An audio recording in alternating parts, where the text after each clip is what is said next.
Hello everyone, I hope you're having a great day so far. My name is Victoria Gaffney. I work at the Royal College of General Practitioners in the Primary Care Development team as the Relationship Manager. I'm sorry that I am not able to be with you today, but I am travelling back from Thailand, though I didn't want to miss the opportunity offered by Deepa to share with you some of the RCGP projects that may be useful to you, your practice and your patients. So Deepa, thank you for the kind invitation, and I hope the technology works well for you today. Deepa has agreed to collate any questions that you have and will email them all to me, and I will get back to Deepa with responses as soon as I can. Though at the end of the video, you'll see I have included my email address, so I'm happy for you to reach out directly if you wish. The RCGP has a program management office, and within PMO, we oversee several projects that, as I said, may be useful or beneficial for your practice and your patients. So we've got active practice, veterans accreditation, Marie Curie Daffodil Standards, Park Run, Gambling Harms, Personalised Care Institute, and Primary Care Development. And all of these projects really aim to complement a culture of improvement, support an improved experience, support an improved patient experience, forgive me, strengthen practice capability, and bring some real added value to your practice. I will talk a little bit about each of these projects as we work through the slides, but you'll also see that there are QR codes next to each of the projects, so you'll be able to capture more information through the web links and the hub links. I also understand that these slides will be shared with you after today's event. So let's kick off with the Active Practice Charter. This is a joint initiative between the RCGP and Sport England. It's a fun, easy way to make some simple but impactful changes in your practice that will demonstrate to your patients and to your staff that you mean it when you say that movement is the best medicine. So the Active Practice Charter is something to be celebrated and shared widely with staff and patients and your wider community. It's a great example of social prescribing in action, and it can often act as an excellent case study for the CQC. So this can be led by anyone in the practice. It doesn't have to be a clinician. It may be that you have a member of staff that's into fitness, and this may be therefore the ideal person to lead on this project. You're provided with lots of simple and creative ideas to help you meet the required 5 criteria that you'll need to meet. So it's free to sign up, and all you have to do is provide examples of what you're doing to meet the 5 criteria, which is increasing physical activity in patients, increasing physical activity in staff, reducing inactivity in patients, reducing physical activity in staff, and partner with a local physical activity provider. So those 5 criteria are very broad. Once you've submitted what it is that you're doing to achieve those 5 criteria, you'll then be awarded Active Practice Charter status, and you'll get a poster that you can proudly display in your practice. Park Run. So for Park Run, we collaborate with Park Run UK to promote the health and wellbeing in both staff and patients. Another social prescribing project where we encourage all practices to link in with their local park run to become a park run practice. Currently, there are around 1,800 practices that are now registered as park run practices, and that's all you need to do. Register your practice, contact your local park run organisers, and then start signposting your patients and your staff to that local event.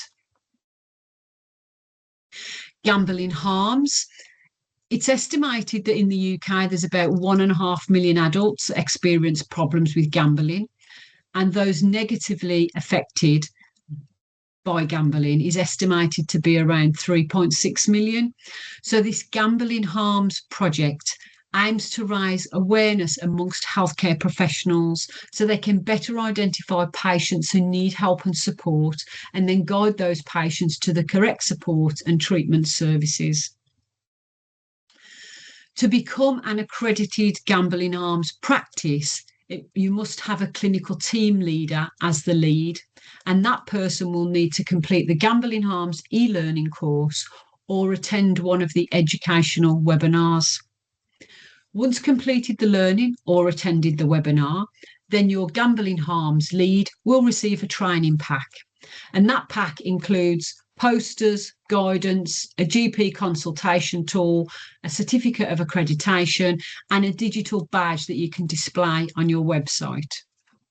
You can use the pack then to educate staff on how to identify patients that may be at risk of gambling, to inform staff on how to reduce the stigma attached to gambling disorders, and to advise your clinical team on how to encourage conversations about gambling with patients and their families.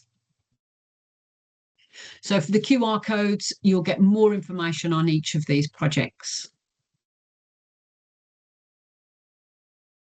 Veteran-friendly practice. This is really quick and free to implement. It's a partnership between RCGP and the NHSE. It's estimated there's around 1.74 million veterans in England, and this project really aims to identify, better understand and support military veterans, and where appropriate, refer them to specialist healthcare services. So currently there's about 4,400 practices signed up to Veterans Friendly. Sign-up process is really quick and easy. It takes around 20 minutes. 99% of practices that have signed up have suggested that they would recommend and suggest this to other practices. We have a couple of BBC reports there. I think it's 9 minutes and 12 minutes, so they're too long to include in this presentation today, but I have sent the links to Deepa, so hopefully they can be shared with you.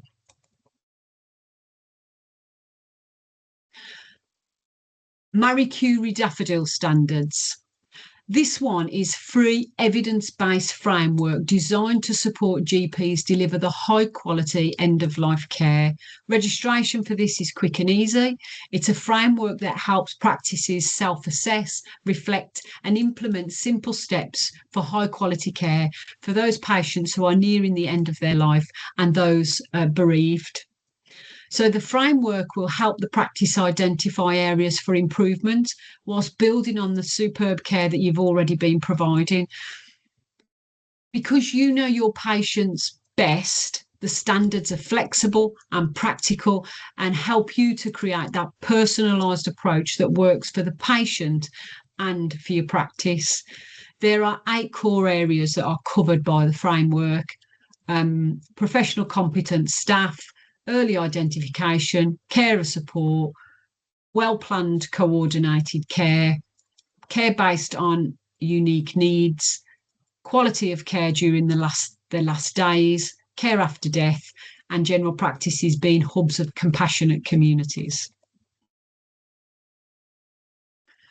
The Personalised Care Institute. This was as part of the long-term plan. This was commissioned by NHS England and launched in September 2020.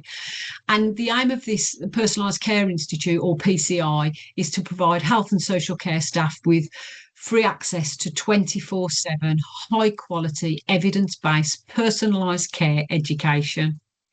It's a virtual organisation. It's made up of 40 professional associations that work together to set the standards for evidence-based personalised care.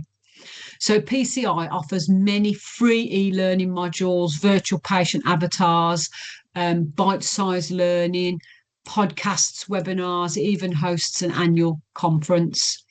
There are currently around 150 courses on the platform, and there are over 85,000 people who have accessed the learning so far.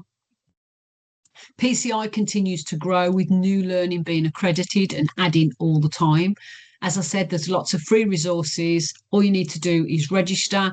There's e-learning modules, bite-sized learning, podcasts, webinars, all related to the personalised care and shared decision making to help healthcare professionals and support them with the knowledge, skills and confidence needed to support patients being more involved in the decisions about their care.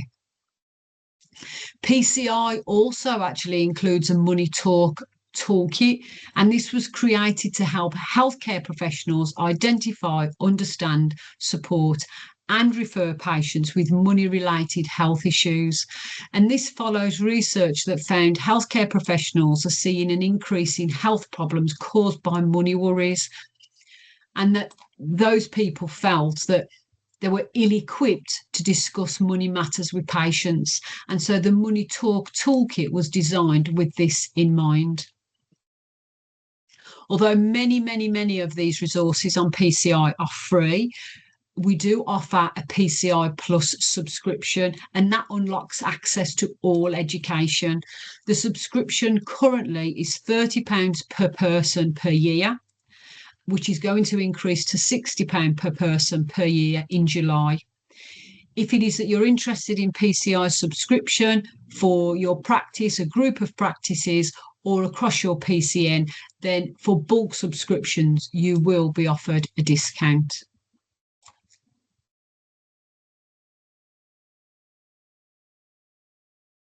So primary care development, 3 main areas of work here. And you may well have heard of practice level support.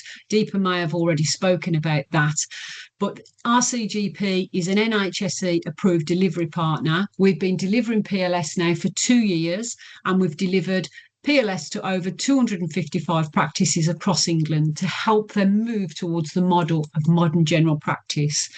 So the overall objectives of PLS is to improve patient access and experience, improve staff wellbeing and the working environment. So if patients have a better experience and are happier, then your staff are happier, and to better align capacity with the expressed need. So there are some specific goals for PLS, and it's around building capabilities and making sustainable improvement, seeing and understanding all the expressed demand and need, and supporting safe and more equitable allocation of capacity based on need, and optimising existing capacity better, and then making full use of multi-professional teams. So this quality improvement support is delivered over a period of somewhere between 9 weeks and 25 weeks, and that purely depends on the package that is commissioned by the ICB.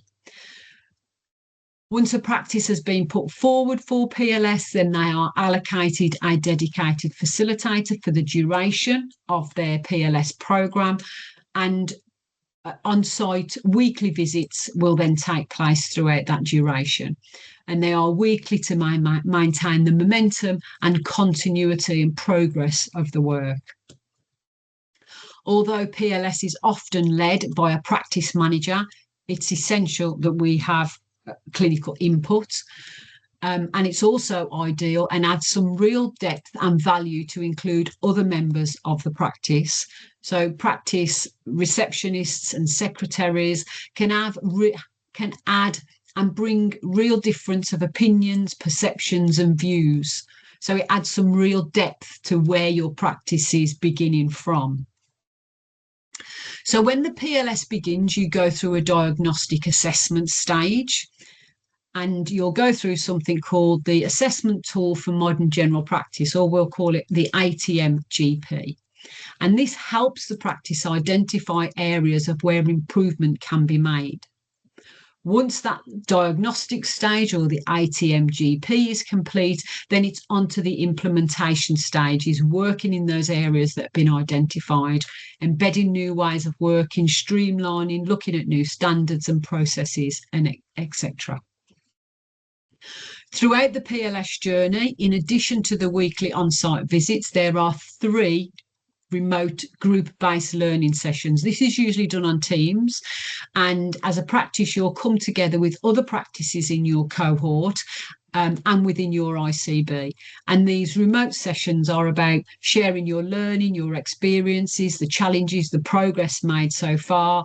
And it gives real opportunities from hearing from your colleagues, and provides a real opportunity for discussion. At the end of your PLS journey, you will get what we call a summary of achievement. So from the diagnostic and the ATM-GP, all the work that has been completed through your journey is summarised in a summary of achievement report. If practice level support is something you're interested in for the coming year, then please do get in touch with your ICB. Sudden bereavement service. This is a free support service, and this is for practices who have had a significant loss within their practice, a significant practice member. So this service offers practical operational support as the practice navigates through that difficult time of bereavement.